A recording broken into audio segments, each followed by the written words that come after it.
In this orthokeratology case, we have a patient who's got a complaint of a little bit of distance blur in this eye, in the right eye, where the post-wear refraction is about minus a quarter, minus 50, and is also getting glare. I think if we can get the post-wear refraction to be closer to plus a quarter, minus 50, that should take care of the vision. And then let's try to enlarge the treatment zones so that there are less symptoms of glare. Here's a lens that the patient's using in the right eye. And one of the things I noticed about this cornea is that it's humongous. It's a little bit over 12.5 millimeters across.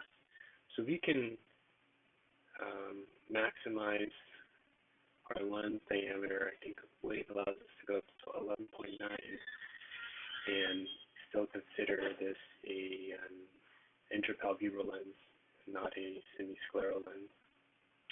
So what that does is it allows us to push our OZ and IC out a fair amount. So let's go ahead and move these out a full millimeter from 7 to 8.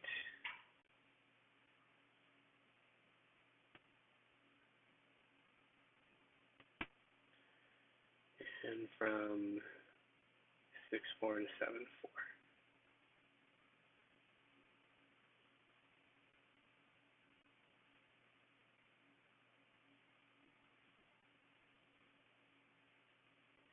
Something else that'll help us give us a slightly wider treatment zone is to add some asphericity into the lens. So we can go ahead and do that.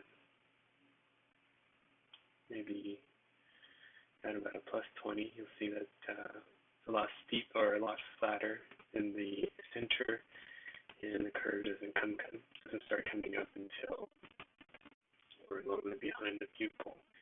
So our powers are a little bit off now. We started with a power of about minus 1.25. Excuse me, it's actually plus 1.25. Our powers are going to be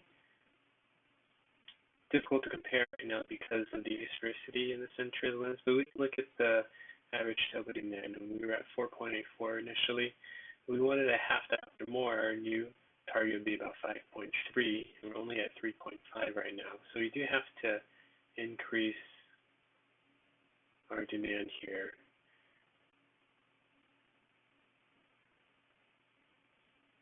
And here we're at about a 5.3.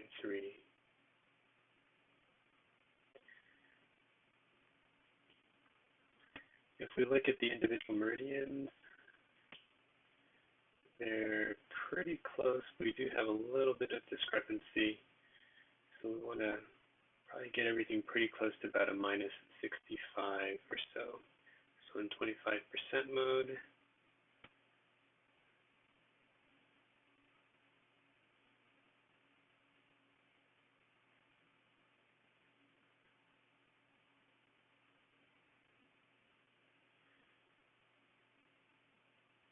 just doing these touch-ups so the wave software doesn't always apply power changes uniformly in every meridian.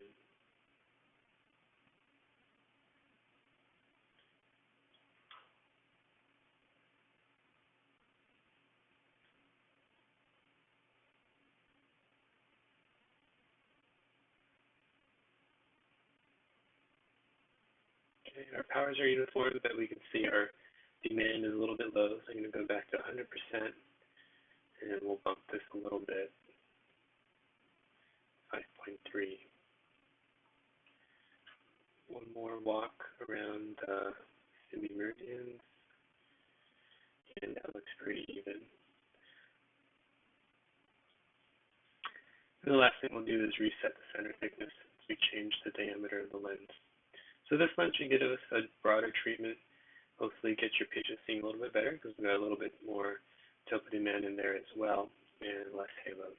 So hopefully this is helpful, and best of luck with your patient.